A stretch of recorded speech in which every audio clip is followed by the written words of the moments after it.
Right, so the documentation of attacks on journalists trying to cover the events happening in Gaza by Israeli forces have been amongst the most blatant examples of war crimes being committed. Journalists, prominently wearing their flak jackets with the word press proudly emblazoned across them, are supposed to be protected. It's big enough lettering to be read by a sniper on a building top somewhere else. Yet more have died, at least 89 killed in 5 months, according to a recent report by the Committee to Protect Journalists. But other sources are citing higher numbers than that. The Gaza Media Office, for example, are reporting that that figure is now up to 133. For months, they have denied intentionally targeting journalists. But there's no worming out of their latest attack on them, because on this occasion they've stormed into the room full of journalists, grabbed one, notably, beaten them, detained them, and left eyewitnesses alive to report on it afterwards, as well as the journalist himself after he was freed. Right, so the free press, journalism, protected under international law as it is, so that journalists are able to report on global events, including war during wartime. And although the lives of such people in those situations have been lost before, never on this scale, and not in the time frame that they're being killed in Gaza by Israeli forces. Never before does it appear that a country is deliberately targeting them, as Israel seems to be. In 5 months, more journalists have died in Gaza than died during the entire 6 years of World War II, or the entire 20 years of the Vietnam War. But now we have a case of journalists being deliberately targeted, arrested, detained, and beaten by Israeli forces.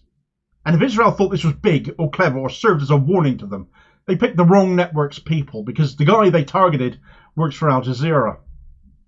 This attack came yesterday, as once again Israeli forces attacked a hospital in Gaza. Oh, a hospital being targeted again. What a surprise. It's the al-Shifa hospital in Gaza City in the north of the Strip too, already having been rendered inoperable in this conflict already. Al-Shifa has been targeted by the IDF 4 times now, since October 7th, each time on the basis that it is being used as a base of operations by Hamas. So if you were thinking, hang on, they've attacked that hospital before, you're right, 4 times now. But that excuse of Hamas, of Israel, that is being used as a base of operations by Hamas, that's worn painfully thin now. Some 30,000 people were holed up inside that hospital, from patients to people seeking refuge who are still in the north, having not headed south like so many Gazans have, the million or so people trapped in Rafah at this moment in time, for example. And they were announcing later, the IDF, that they had killed or wounded several people, as well as having had arrested some 80 individuals, which is where the testimony from Al Jazeera Arabic's correspondent Ismail al-Ghoul comes in, having been arrested himself, along with women and young men and medical staff. Everyone in the building has been ordered to leave now as well, except for the ICU staff. Yet as we've seen in other places, other hospitals, when they've been attacked, as people have tried to leave under the orders of the IDF, reports come in of them being shot at come in as well, and that has resulted in yet more fatalities, bodies apparently scattered across the hospital courtyard. And this is already after the IDF had raided the place already. If they made the arrests of whoever they went in there after, then what the heck are they shooting at people about now? But as ever, there is never any logic to their actions. They are committing a genocide, after all. The people there are sheltering in one of the last remaining standing structures in the north. Their homes are all gone. They've been unable to move south for whatever reason. Israel wants them all gone from the north. Destruction of this last shelter, of this last medical facility to be able to help and treat people, all in aid of, I believe still, to begin settling in the north, building Israeli settlements, because it doesn't matter how many times Israel is told not to go there, not to do that. They're ignoring everything they are being told, continuing to act as a law unto themselves, like the laws and documents they're signatories to don't matter to them anymore. And for as long as Western nations continue to stand aside and let them, they will continue to do it. It's been reported that Ismail al-Ghoul was staying at al-Shifa hospital whilst reporting on the attacks there, when Israeli forces stormed the place and made those arrests. They came into his room and severely beat him, verbally abused him and dehumanized him, according to eyewitness reports, before dragging him away along with several other journalists and taking them to an unknown location. The crew's equipment and broadcast vehicles outside were then destroyed with Israeli bulldozers.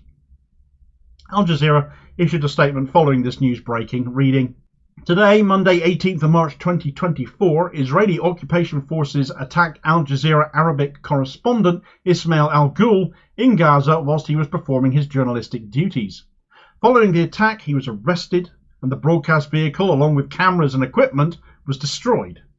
Al Jazeera Media Network demands the immediate release of its correspondent and the other journalists who were detained alongside him, and holds the occupation forces fully responsible for their safety.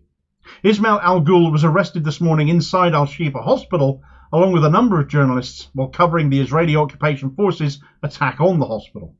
According to eyewitnesses, Ismail was severely beaten and taken to an unknown location. The network emphasises that this targeting serves as an intimidation tactic against journalists to deter them from reporting the horrific crimes committed by the occupation forces against innocent civilians in Gaza.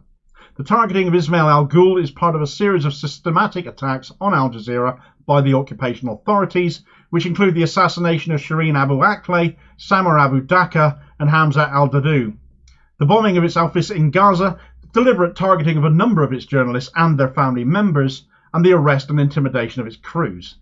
Al Jazeera condemns the ongoing crimes committed by the Israeli occupation forces against journalists and media professionals in Gaza, and renews its call for an immediate halt to these horrific attacks. Fortunately, later that evening, al-Ghoul was indeed released after 12 hours of being held, where he reported on the treatment he received, which included being stripped naked, forced to lie on his stomach, being handcuffed and blindfolded before being interrogated, and if any of the people this was being done to moved, they were told they'd be shot. Without being held to account by nations still wringing their hands over their actions, still supplying Israel with aid, military hardware, arms and ammunition, and worst of all, shielding them from any sanction, is it any wonder Israel continues to act like a spoilt teenager of a nation where no boundaries have ever been set for it? For decades, they have been excused because of their usefulness to Western interests in amongst all of these Arab states, a Western construct as the State of Israel is, but it has gone on for so long now that they think they can do anything they like and get away with it. Even intimidation tactics against journalists like this. This is how Al Jazeera are reporting on it. Intimidation of journalists to stop them reporting on what they are witnessing.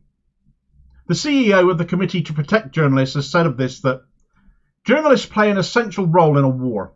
They are the eyes and the ears that we need to document what's happening, and with every journalist killed, with every journalist arrested, our ability to understand what's happening in Gaza diminishes significantly.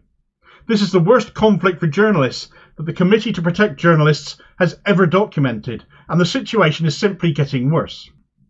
The trouble we have here is that despite all of us having a great appreciation of the work of these journalists, especially these foreign-based news outlets who are reporting what is actually happening, there's still no regard for their safety, and they know it. We can condemn the actions of Israel here, and we do. And we keep on doing that, but until our leaders do likewise, nothing will end up changing. No pressure will be brought to bear.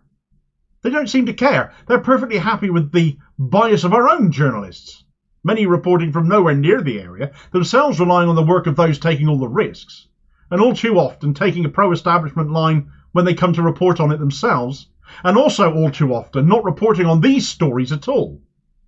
Social media footage, Al Jazeera, Middle East Eye, these are the type of sources I went to make this video. Our media, where were they in this? Well, The Guardian, for example, covered the attack on al-Shifa hospital. They acknowledged that 80 people were arrested, but not who. They didn't mention journalistic colleagues were amongst them. Not the only comment from them was the only comment that actually came through from them was that a soldier was wounded. Israeli soldier, naturally. But that's the level of British coverage of this, and it makes you want to scream, because it completely distorts and misses the point of the actual story and what is happening. They'd have nothing at all to report on, if not for those on the ground who've been arrested and abused. And when they were amongst the people taken, they didn't deem this newsworthy to report on. These are your journalistic colleagues. I truly despise our media, with a passion. And I truly wish Ismail al-Ghoul a swift recovery from his ordeal. We should be used to such dishonest behaviour from our media now, I suppose. But that implies acceptance of it, and I just refuse to do that. I prefer to call them out for it. It's one of the big things with this channel. I will always do it. I will not stop doing it. It's never one-off incidences. It happens again and again. And another example is recently they were all reporting that Hamas had walked away from ceasefire talks with Israel. But the bit they missed out was that the talks that Hamas were having were being held with Egypt and Qatar, because Israel actually refused to even attend the talks to begin with. But they missed that bit out, didn't they? You can find out all about that story here on this video recommendation. Just one more example to pick your news sources with care, because our mainstream ones are shit. And I'll hopefully catch you on the next vid. Cheers, folks.